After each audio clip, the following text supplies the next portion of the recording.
Back in 2013, the Xbox One launched with a lineup of games that were meant to show off what the new generation of consoles could do. And among them was a game that still gets talked about today for one major reason: graphics. This is Ryse: Son of Rome. Now, Ryse: Son of Rome might not have been the perfect game in every department, but visually, it was just jaw-dropping. I mean, look at these graphics. Come on now. Even over a decade later, this game still looks absolutely stunning. And it makes you wonder, how did Crytek pull this off in 2013? Today, we're diving deep into why Ryse: Son of Rome was, and still is, one of the best looking console games ever. When people first saw Ryse at E3, it was the kind of game that instantly made you lean forward. The armor gleaming in the sunlight, the cinematic camera angles, the massive battles with hundreds of soldiers filling the screen. Remember, in 2013, most of us were still used to Xbox 360 and PlayStation 3 graphics. This was next generation gaming. Then suddenly, Crytek dropped this visual stunning depiction of ancient Rome. I mean, holy shit. It wasn't just a game, it felt like you were watching a Hollywood movie come to life. Now, let's start with the characters, because that's one of the areas where Ryse absolutely shines.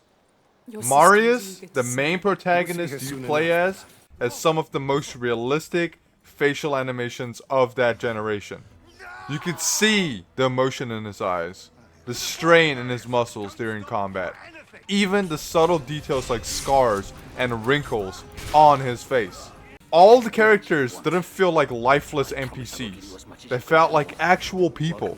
Compare that to other games from 2013, and you'll just see how far ahead Crytek was with motion capture and facial tech. Then there's the armor and clothing. The Roman soldier's armor glistens realistically with scratches, dents, and reflections. It all changes depending on the lighting. The cloth moves naturally as a character fights or march through the battlefield. Small details like shields cracking, weapons reflecting fire, or even blood spattering across the screen gave this whole game a cinematic and authentic look that was rare for its time. Now, of course, Ryse wasn't just about the characters or the graphics. It was about the story, the lore. The whole game had you on your toes. You were constantly thinking about what was going to happen next, caring about the characters around you. It had a good mix of historical accuracy, mythology, and even gods interfering with mortal life.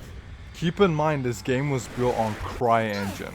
Crytek used it to its full potential.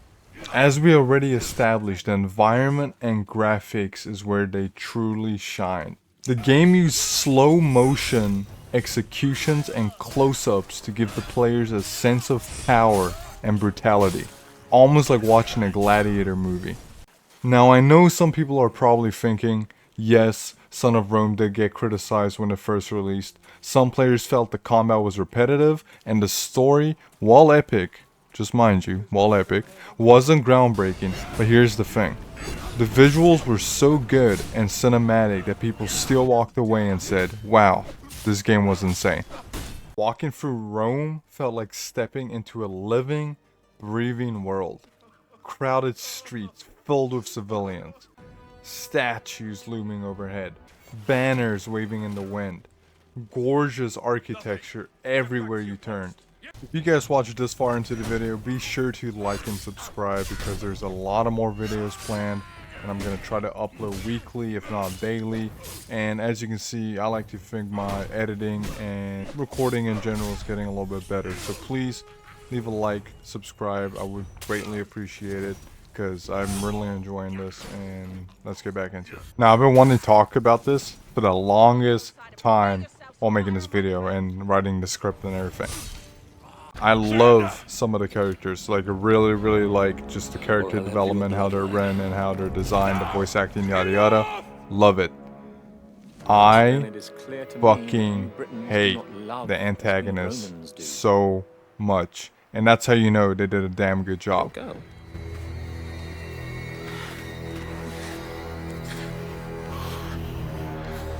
She is beautiful. flog her until he talks, or she dies. Whichever comes first. No! Hold her! How dare you!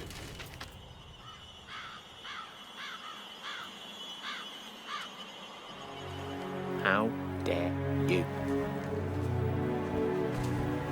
I am son of the Emperor, and I do whatever I choose. Please! This is the Emperor's seal. It is a direct extension of his will and the power of Rome.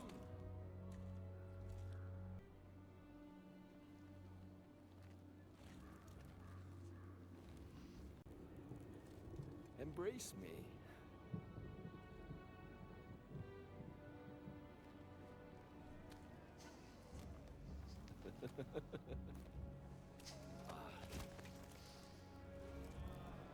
King Oswald, here is your peace. How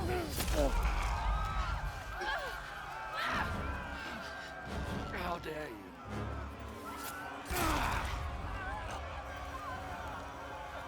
You filthy, stinking dog! How dare you! You see? You see what happens when you defy me? Never defy me!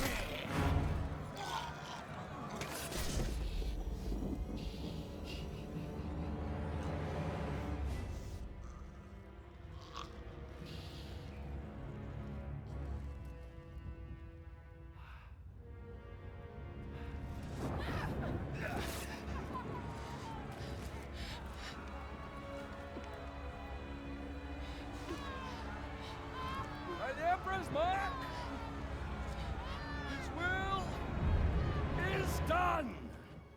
Barbarians didn't kill my father. The Emperor did. Save Rome from them.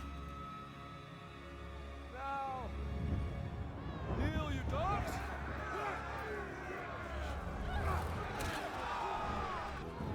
I am a god! Obey me! As you obey the gods!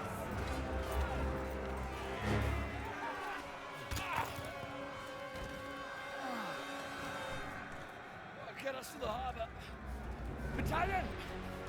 I order you to take control of these rebellious scum! Hold the city, spare no one! You'll all pay dearly for this! We will slay every man, every woman, and every child!